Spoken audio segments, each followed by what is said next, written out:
When I went there, I didn't know that I'm going to such a place where there's no light, no gas, no water. Salamu, salamu, salamu. Salamu alaikum ya jama. Salamu alaikum ya jama. Assalamu alaikum. We bore witness to love. Love that transcends color and borders from the blessed people of Ghana for Hazrat Khalifatul Masih. They returned the love and care this humble servant gave to them for 8 years, until the entire nation reached out to him and embraced him as her own. When I was here, I did not think of abandoning this country. I considered myself to be a Ghanaian. Join us on this unforgettable journey in this 2-part series as we tread the footsteps of humility and humanity exemplified by Hazur as a young devotee. A very unassuming, gentle and a humble human being. Witness the example of dedication. That man was good. If not because of him, like this school would not come to stay. Witness the example of love. That's my best friend. He was teaching you English. Witness the example of brotherhood. President today, Huzur, could lay his head with us. It's an example of humility, it's an example of obedience, it's an example of commitment, it's an example of recognizing a human being for his worth. Salamu alaikum ya jama. Assalamu alaikum.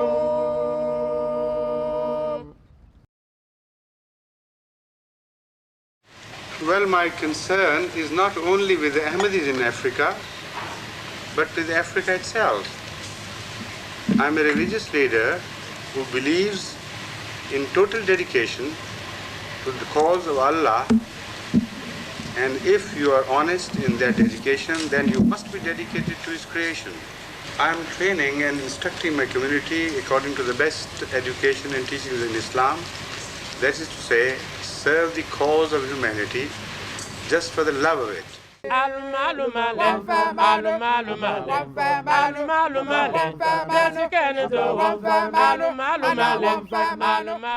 concern and compassion that the Khulafa hold for humanity is unparalleled. Ever since the Khulafa set foot on the African land, they immediately set in motion plans that would enable the African people to rise up and embrace a brighter future. By the early 80s, the Nusrat Jahan scheme was bearing fruit all over Africa. It was time to take another leap. It just so happened that by Allah's design, the world came to witness another miracle, and this time through the hands of Sahibzada Hazrat Mirza Masroor Ahmad.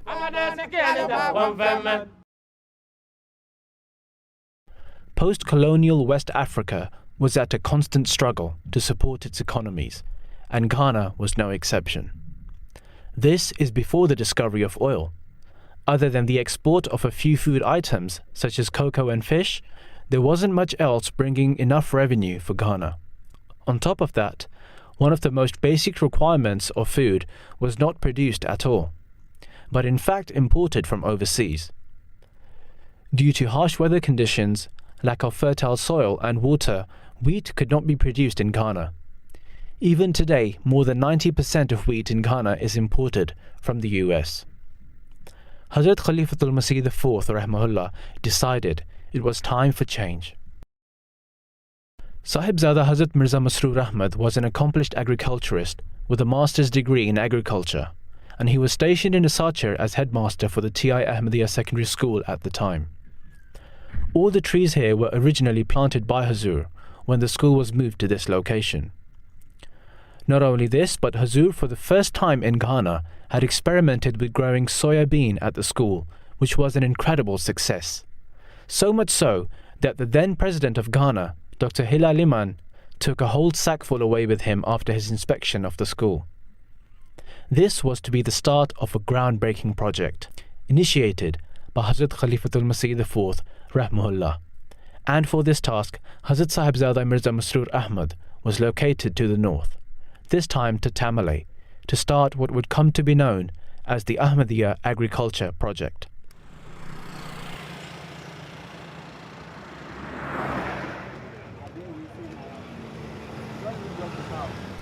Welcome to Tamale, capital of the northern region of Ghana.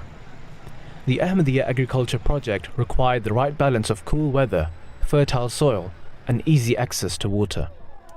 The committee set up by Hazrat Khalifatul Masih IV Rahmahullah for the project, which included Hazur, was tasked with experimenting with growing wheat, corn, okra, and other vegetables.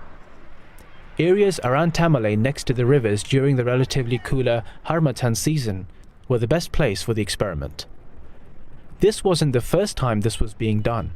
Several government-backed projects had already tried unsuccessfully with over 21 different variations of wheat. All efforts had been abandoned in pursuing matters further. Hazur lacked the support and finances the government projects may have had. For the Jamaat to be successful, it required a miracle to succeed where others had failed. We're on our way to see the very house Hazur relocated to in Tamale, and to show us around, we are going to meet the parents of our very own Abdul Hai, who were Hazur's neighbors during his stay in Tamale. Assalamu alaikum. How you doing? So, this is where Hazur used to live. Looking at the building itself, it's pretty much humble. How was his reaction? What was his reaction like when you told him this is the house you got for him? Did he like it? Oh, he was very happy. I could see that he was very anxious to move into the house. He was also equally happy that at least he had got a place where he could be very comfortable. And I saw sort of a very unassuming, gentle, and humble human being. That was how I assessed him. Very quiet, very unassuming, and very respectful. All right, so can you show us inside the house? Yeah. This is the living room. This used to be the living room. Yeah, it's now an office. Yeah. Where we had his dining table at the side. Anytime we came in, he would welcome us. Then, of course, my wife would go inside and meet the wife, and I'll be here with him. So when you came in, where did Mommy used to go? Mommy, as soon as she would just take through this door and meet Huzur's wife, and then we'll go into the bedroom. All right, so I'll meet Mommy right there and then ask her what she used to do with Huzur's wife and what some of the activities. Mommy, assalamu alaikum. So when you came in with Daddy, what happened? Anytime I came with my husband, Huzur's wife would meet me and then send me into her bedroom. Yeah, where was Even Huzur alone. That time, there were 2 bedrooms, but we used to be here. So what's this now? This place is now the office for the regional manager of Ahmadiyya unit. Ahmadiyya and Education Unit. Okay. But this used to be one of the living rooms where I used to sit with my friend. Huzur's wife? Yes, please. The children sometimes, sometimes when we came, they would come with Jamila and Nuruhak. Yes. So sometimes they used to play around outside. There's an out house there, or they used to be there. Sometimes they would be around with Huzur himself or here. So when there was any communication, then they would run there too. So what were some of the things you used to talk about? Well, we talked about a whole lot of things because at that time, things were so difficult. Things were so difficult. Yeah, there wasn't water. Yeah. Sometimes it was difficult to come by food. So sometimes we lament on some of those things. She would tell me some of the dishes that they liked, and then she would also ask me some of the dishes that, we also prepare in. I remember you telling me one time that those times it was so difficult that it was hard to come by water. Yes. So the water you would use to cook, you would use that same water to probably wash your place, use the same water to do other things. So did you ever at any point in time hear him or his wife complain or regret for coming here? Never. They never complained? Never complained. Anytime you did anything, whether it was they were just so content with the situation that they found themselves. Never complained? They never complained. Not even once? Not even once. Not and you were really very close? Very, very close. Very close. Wow. Very close. And so, can you tell me, Mommy, what your fondest memory of this room is? Because obviously you had a lot of interaction. In fact, not here, but in the kitchen. Oh, can we take a tour to the kitchen then? My memory was in the kitchen. This is a very small kitchen. This is where we used to be. Yes. You can imagine this is the sink. You know, and they had a small table here, a very small work table. And this is where we used to. Sometimes when I came in and we used to come here, where she taught me how to do chapati. Oh. She taught me how to prepare okra stew, which we used to eat with chapati. The chapati. You know, she taught me how to do. So now that's the secret behind this, the taste of your chapati. Oh, right. I now know the secret to my mom's chapati. Yes. So she taught you how to prepare chapati. What did you prepare? Teach her how to? Jollof rice. Jollof rice. Yes. I'm sure she will still remember jollof rice. But she also used to cook rice, this colored rice with sugar, which I never ate before. And then she will prepare her rice with pickles. She will prepare rice and put pickles, which I never ate before. But it was so nice. I used to enjoy it. And since she went, I don't think I've eaten pickles again. Wow. I would like to get some. Al-Hajj Momin leads us to his own old house, where he and Hazur would often sit under the trees and enjoy some tea and conversation. So this is your house? Yes, this is where I live. And I used to, in the evening, we used to come and sit down here. Let's say between the hours of 4 and 6. We used to be here. Occasionally too, we went inside, depending on the weather conditions. So you used to sit under this mango tree? Yes. Was it as big as this? No, it was huge. smaller. It was much smaller than this. We were talking about 20 years ago. So can you tell us, what sort of conversation did you used to have, and what did the sort of things you used to talk about tell you about the personality of this man? We talked about so many things, as I've said. In fact, from Alpha to Omega, we talked about religion, of course, as Ahmadis. We talked even politics, local politics and international politics. So, having interacted with him on several occasions, what sort of impressions did he make on you? Frankly, as a very humble, honest, gentle, and God-fearing person. Yes. And then I remember there was an incident I wouldn't forget.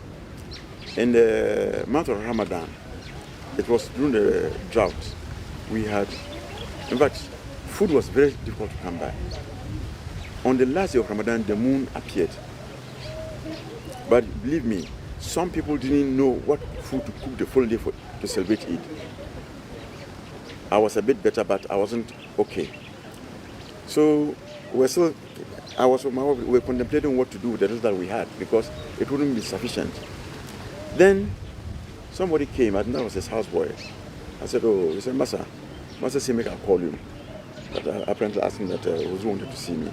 So I walked across and then gave him salam. Then he told me that, fortunately he was able to mobilize some rice. And was sharing among members of the Jamaat, of course, at a cost. So he said, this is your share. That's the price. This one is for Mr. Umar, the one who is now in work. This one is for Mr. Umar. I said, okay, I'll take this for him. And then there was another chap also called Issa. He was just in a process. He said, this one please for Issa, but Issa came for his, I didn't pick it for him. So when I picked Mr. Umar's, I brought it in home. I said, man, I told him, my dear, look at what has happened.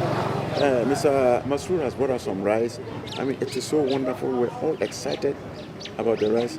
So I quickly myself sent Mr. Umar's own to him. I said, uncle, Mr. Mumin brought some rice. Said that it's Mr. Masroor who sent it. I said, what? Rice? You don't mean on the rice? 11th hour? On the 11th hour. The man, when he just when they looked at it, he just walked straight to me. I said, uncle, what's the matter? I said, He said, my brother, I still remember, I'm going to quote. I still remember his quote. Yeah, so they said, this is a practical manifestation of Allah by himself. So now he would go to the farm as well? Yes. How did he usually go to the farm? When he came at first, he didn't have a vehicle. But he managed to go sometimes on a tractor, sometimes some people used to sell on a motorbike. But eventually, he had a Ford pickup, which he was using. Yes, so we used to use that one. So he was that humble? Yes. He could ride on a tractor? The tractor, on the mudguard, yes. On the mudguard of a tractor? Yes. And he was humble enough to travel all the way to Dipale on yes, on a motorbike as well? About 35, 40 miles away from here. Was he riding himself or someone No, somebody used to pick him. Yes. The site for the agriculture project was 40 miles away, at the village of Dipale, where Huzur would travel to, and more than often, used to spend his nights at the village. I'm now on my way to Dipale, that very famous village where Huzur first successfully implemented and cultivated wheat for the very first time in Ghana. And prior to this, other government officials and agencies had tried several times to cultivate wheat in Ghana and had in fact concluded that it was an impossibility trying to cultivate wheat in Ghana until Huzur proved all those critics wrong. And then this is the road where Huzur used to travel on. He used to travel on this very road on motorbikes and sometimes even on tractors until the Jamaat purchased for him a vehicle similar to the 4x4 I am using now. And trust me, even riding in this 4x4, you can see it's very shaky and bumpy. It's not comfortable at all. So one can imagine 30 years back, that kind of turmoil Huzur had to experience on his way to the farm at Dipale. 40 miles on a dusty, broken dirt road is no easy journey in any vehicle. But try imagine so in a tractor. Muhammad Bukhari, the project's tractor driver, is going to show us how it was done 30 years ago. Assalamu alaikum. Alaikum salam. Can I come forward to Dipala? Okay, come. All right. Okay.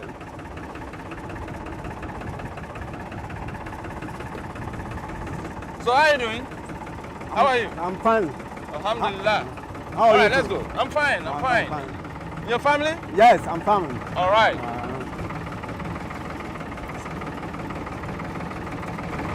Do you remember one Mr. Masroor Ahmed? Yes. That's my best friend. Your best friend? Yes. Tell me about him. Hey, Mr. Masud, I work with him in Dipale.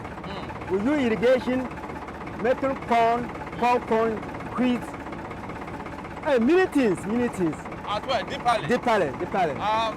So you used to drive the tractor to Tractor? Dipale? Yes. Hey. Has he ever joined you on the tractor? Yes.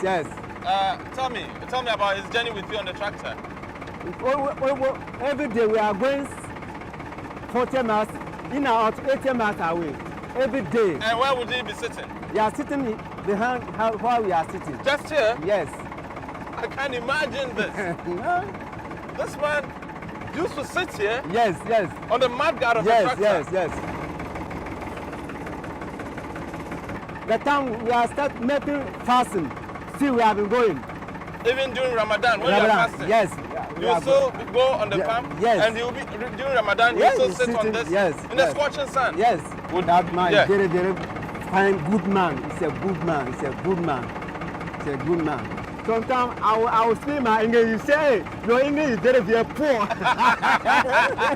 He was teaching you English? Yes. And you tell your English is poor? He said, hey, Umar, your English is very, very poor. I'm sure today, if he hears you speaking English, he'll give you a thumbs up, yeah?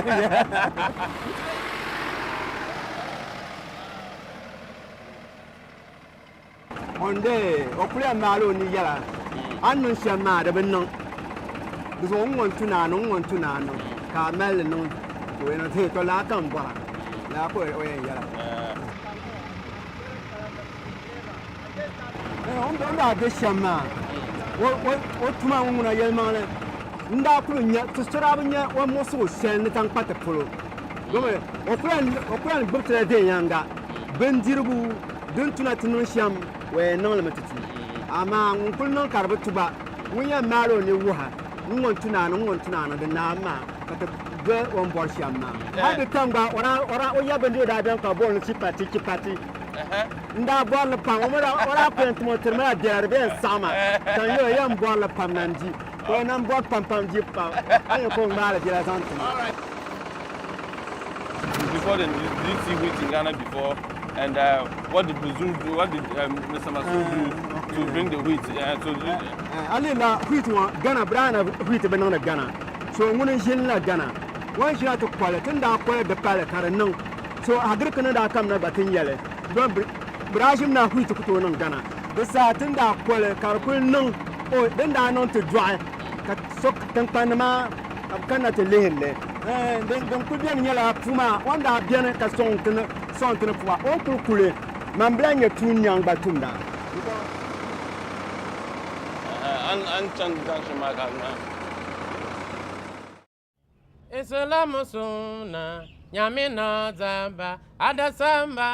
When we were running a farm there were quite a number of days when I would travel by tractor to the farm, which was almost 35 miles from my residence. Sometime I used to drive the tractor, and some days I would sit on the mudguard of the tractor. So by the time you would get to the place, you are so tired that it is very much difficult for you to do some job.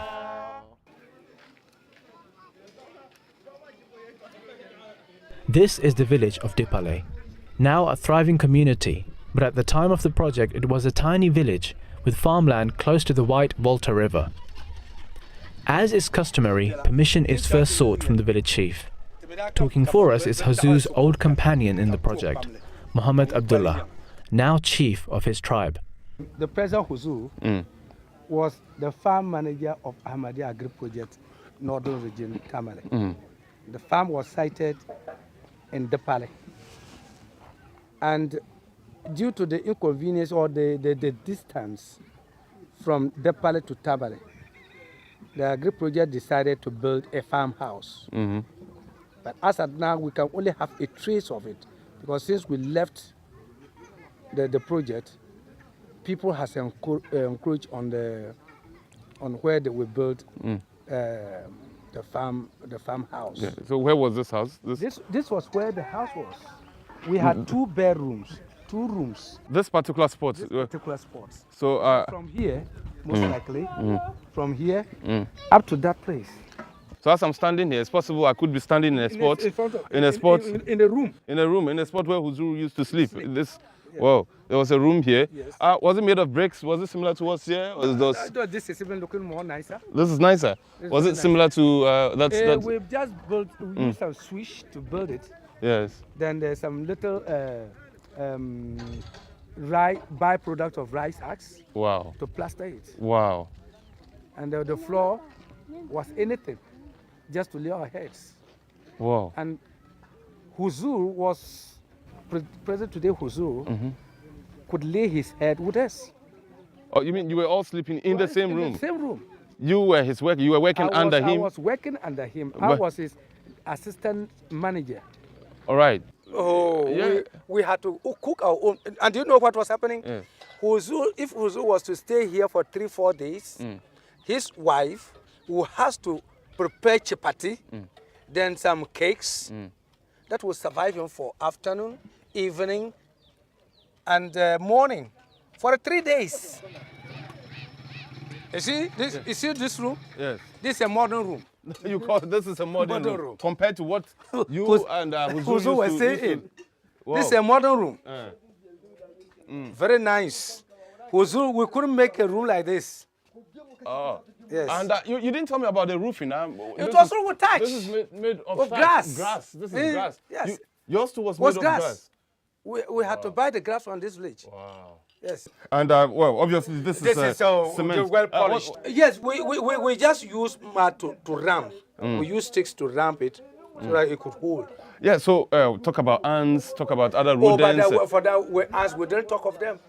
There were no ants in the room. Wow.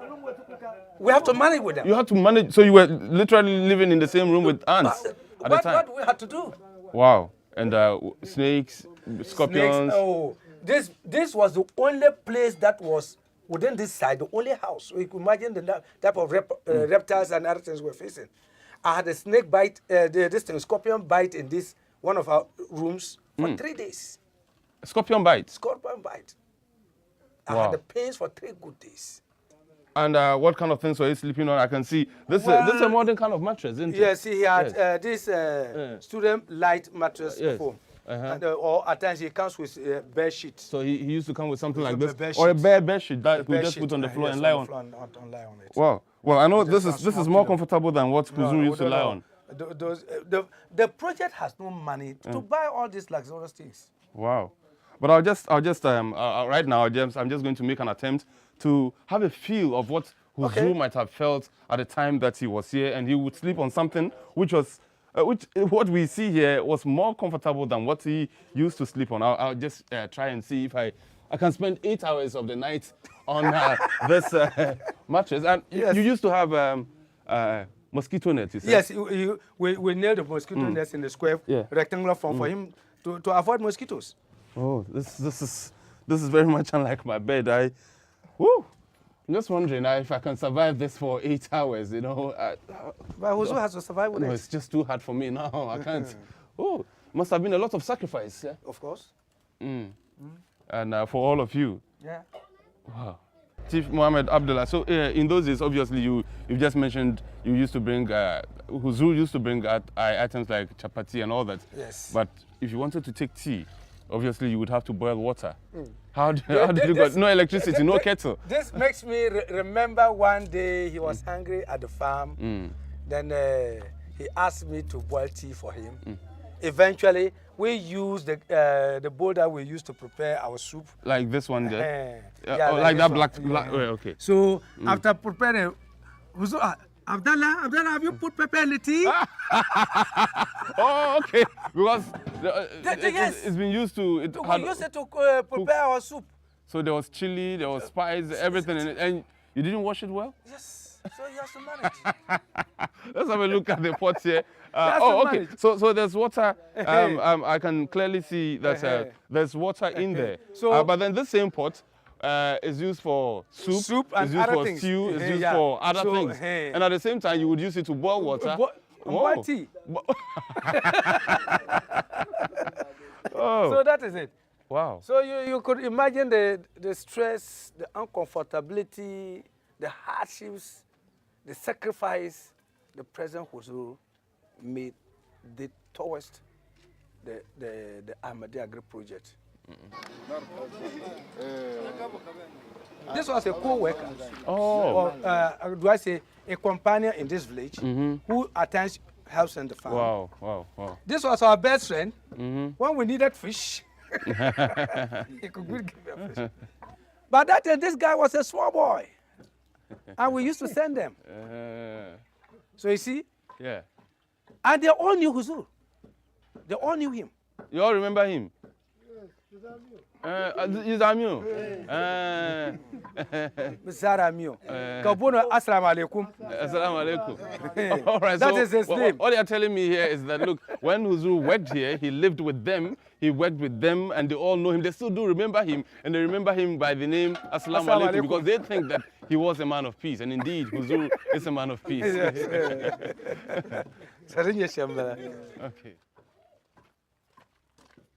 So, Chief, can you tell us, first of all, how did the whole project start? The whole project started by instructions from Kuzuru, the former Kuzuru, that Ahmadiyya needed a project, a Greek project. So Amir had to send in some delegation then to Tamale. Then they also came down here to meet the people of the village and to put them the farm proposals to them. And a land of 1,000 acres was acquired. We didn't pay for it. It was not cashed. And we started the project. Chief, can you take me on a trip to the farm? For sure. I would like to see the farm for myself. For sure. Then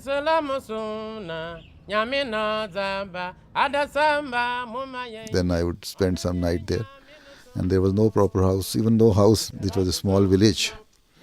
So we used to spend our nights with those local peoples. So they thatched houses, and they spread mat on the floor, and there you sleep. So I slept many nights in the bush, and whenever I would wake up in the night, I would see around, see if there is any scorpion or something, because there were so many scorpions there. snakes or scorpion around you or not.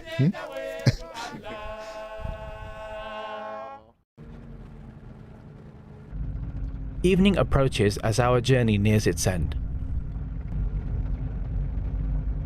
So, Chief, how far is the farm from this village? It is Dipali, but the farm is still ahead, you said? Yes, from Dipali to the farm is about between 3 and 4 kilometers. The nature of this road now, this is the 21st century, is still so bad. I can imagine 30 years back when you used to ply this road all the time. How was it? There was no road. There was no road. We had to use our tractor because it's a bush machine that paved the way for Zulus at times pick up to follow. And I've just been thinking to myself, if it is this difficult now in the 21st century, I'm just wondering how it would have been 30 years or so ago when Huzul worked on these parts of the northern region. Even with the dirt roads, it would have been impossible to make our way without the village guides. Just imagine how tough it would have been 30 years ago.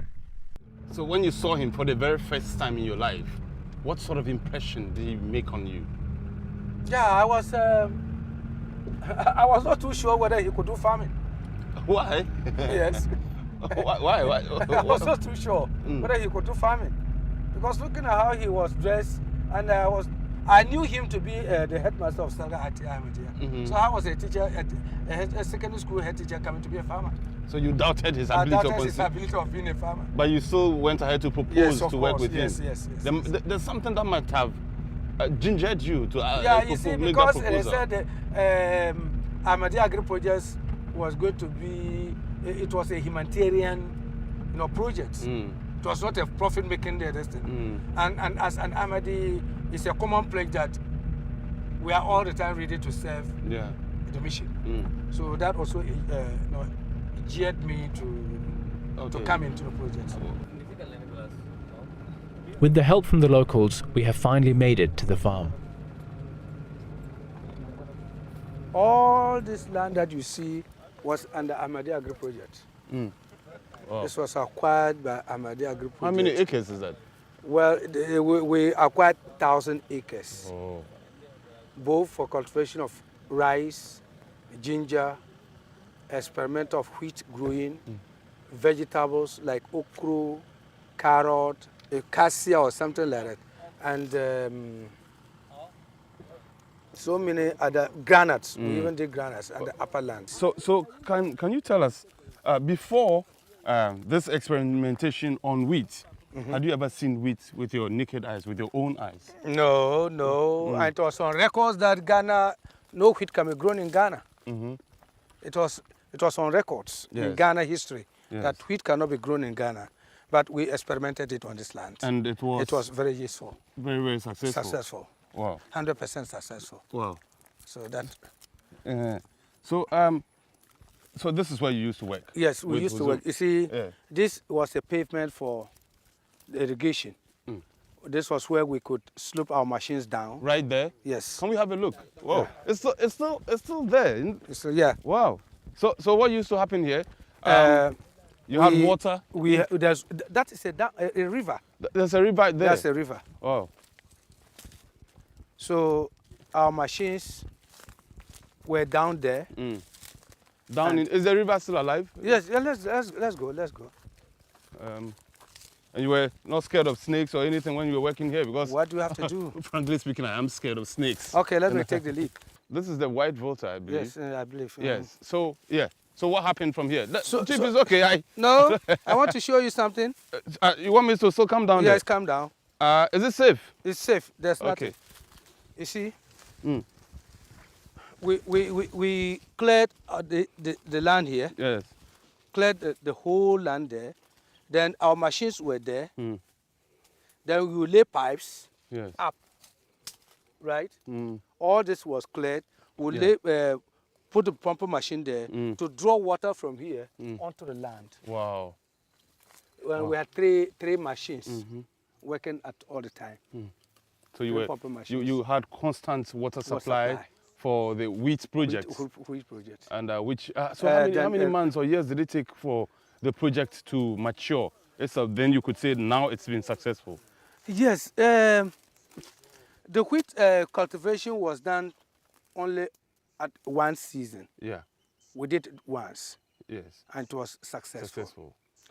Then we did rice irrigation. We did irrigation on rice. Okay. It was also successful. Wow. Then we did vegetables, okra, onion, carrots. Was Huzur actively participating That in was say, why clearing at the times weeds? that was Yeah. at times he has to stay. Especially the wheat cultivation was very new. Yeah. I never knew agriculture. He Yeah. was training me. Yeah. I was not an agriculturalist. Yeah. But it was through him that I decided developing interest in agriculture. Wow. So wheat was the first experiment in Ghana. So Huzur paid more attention to it because when he wanted to do that, he was told he would not be successful because wheat cannot be grown in Ghana. And he proved the And he skeptics proved wrong. the skeptics wrong. Yes. Because it was all grown. Directors of agricultural institutions came and visited the farm Wow. And they were to sustain the truth of it. Do you remember any scene, for instance, here where Huzur did something here? Did he ever do something here? What I'm saying that he was in response. He had to teach us how to operate the machines. Yeah. So what did he do? He goes. We go in down there with him. Down there with him, to prime the machines. He will teach us how to prime the machines. Yeah. Because if you don't prime the machine, it will not pull in water. So he will go in, teach us how to prime the machines, teach us how to lay the pipes up there. He was totally involved. Tell me about your mode of dressing. How was he dressed? Farmers. He was a farmer. He was dressed like a farmer. From the very few people working for the project, Muhammad Baku also had the privilege of working closely with Huzur. There at the farm, you will never see him sitting. Always working here and there. Turning the pipes of this machine, these pumping machines, putting into the water, dipping into the water. You will tell us, oh, let us go to the riverside. Then we'll go, you himself will dip in the pipe into the water. I want the pipe to go inside the water. So we'll pull it and he himself will put it into the water. Then we'll go back and lay the pipes very well. Then we'll spark the machine. Then the thing will work. And you will never see him at one place, moving here and there. Yes. So how long did it take you to establish all this, establish the pumping machines, clear the weeds, and before you started work? How long did it take, the preparatory stages? Well, the preparatory stages did not take us a long time because hands were all on deck. Nobody was sitting idle. Yes. And there was no rest for anybody until the machines were laid up. Huzur was a very sociable person. And he could say sorry. Yeah. The word sorry from him, from his mouth, was not anything a big deal. And he was a problem solver. You see, he could, should there be any problem, he quickly comes in to solve. Do you remember any such problems? With this type of nature of work, where all of us were new, right? Yeah. We becomes at times becomes bored up with the work. Then he will sit us down, tell us the importance of it. Then we cope up again. To give you, to re-energize you to start working. Yes. Wow. Yeah. And so. And at any time you went wrong, he sits you down and advises you, or this is the way you ought to have done this, that, and that. He was not harsh in What words. kind of leader at the time? He was your leader on the farm. Yes. So what kind of leader would you describe him? Would you say he was the kind of leader who would sit back and instruct you, you do that, you do this? He was very active, involving. He was so involving. He was not a person who sits back and tell you do this and no. He does it for you to see. So when he's not there, you could do it. What's your most the most memorable thing that ever happened on this farm between you and Huzur that you'd like to share with us? You see, what happens was that Huzur was a person, not that because he's Khalifa now. And sometimes I used to ask myself what type of person he was. Yes. You see, he used to, at any time there was a problem, or where we the workers were faced with problem with regard to work, he draws it near God. Wow. Yes. How did he do that? Yes, he will tell you that, oh no, they show him the water. This is part of God's signs that he exists. You must face this type of problems to show that God exists. And you used to say prayers here? Yes, we used to say prayers here, but the spot where we used to say Juma prayers, we can't get there because of waterlock. Other than that, you used to say Juma here? Juma. At any time there was, we were prompted Juma here, Huzur will make somebody call Azan. How many of you? If you we are 3, 4. Even if you were 3? I remember we were 2 Juma. people standing behind Huzur. And there would be a sermon? He would deliver a sermon and would lead us in prayer. Alhamdulillah. Yes. And I could remember one Friday, the missionary and myself, plus Huzur himself, the 3 of us went to the palace. And when it was even time for Juma prayers, he said, Bako, you will call Azan. So I called Azan. Movi Kamar stood before us and gave some small sermon. And then I stood to shoulder with Huzur, and 3 of us, we prayed. And the whole village, they came and surrounded us, because they were surprised to see a black man in midst of white men praying. Apart from Juma and advising you, his lifestyle itself, what? He was a very simple lifestyle man. He never wore expensive dresses. And he didn't like expensive food. What was ever was available. That was why he used to ride the tractor.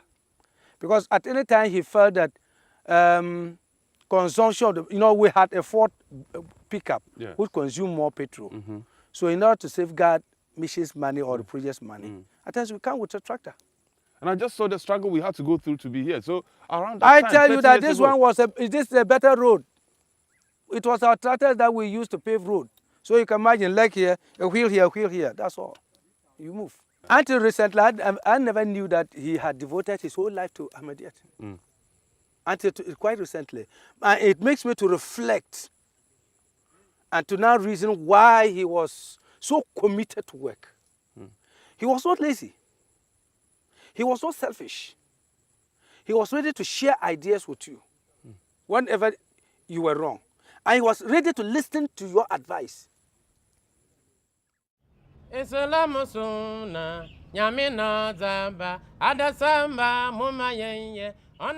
was a concept among those agriculture experts that wheat cannot be grown here. But there is some Hamatan season. So I felt that during Hamatan, where the temperature goes down, we can grow wheat. But how? There's no water. I said that I was of the view that if we get water or irrigation facility, then we can grow wheat easily. I asked one of my friends in Nigeria to send me some wheat seed. And that I experimented there. It grew very well. We irrigated them with sprinklers. We lift the water from Volta River, and it was quite successful. And even up to now, Amir Sahib, Ghana, Wahab Sahib has kept that quantity of the wheat into a jar, and he has kept that jar in the exhibition hall of Ghana Jamaat. Up to now, they are very well preserved. Islam has been brought by Allah. Let them merge it. It is the way to Allah. You have been witness to an incredible journey.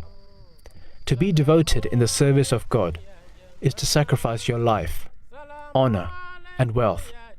It is to exercise the highest level of obedience and humility. It is to treat your fellow man with kindness and kinship. It was these qualities and the prayers of Hazrat Khalifatul Masih that enabled Huzur to succeed where everyone else had failed. A living example for all of us to follow. Huzur spent a total of 8 years of service in Ghana. It's an example of humility, it's an example of obedience, it's an example of commitment, it's an example of recognizing a human being for his worth, what he is. God had a mission for him, so he made sure he protected him, he made sure he groomed him, he made sure he protected him in such a way that nobody in future will have any cause for pointing a unnecessary finger at him. He remained humble throughout. He remained dedicated throughout. He went through all possible hardships that anybody can go through without any complaint. And that is a mark of a real devotee, somebody who is dedicated to the cause. Salamu alaikum ya jama. Assalamu alaikum.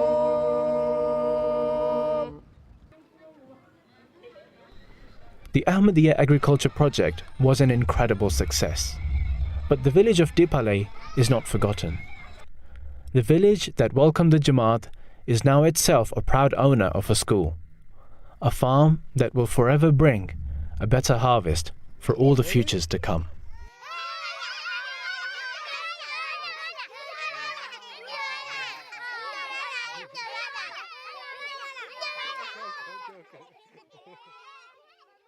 La ilaha illallah, la ilaha illallah, la ilaha illallah, Muhammadur Rasulullah, la ilaha illallah, la ilaha illallah, la ilaha illallah, Muhammadur Rasulullah, la ilaha illallah, la ilaha illallah, la ilaha illallah, Muhammadur Rasulullah, la ilaha illallah, la ilaha illallah, la ilaha illallah.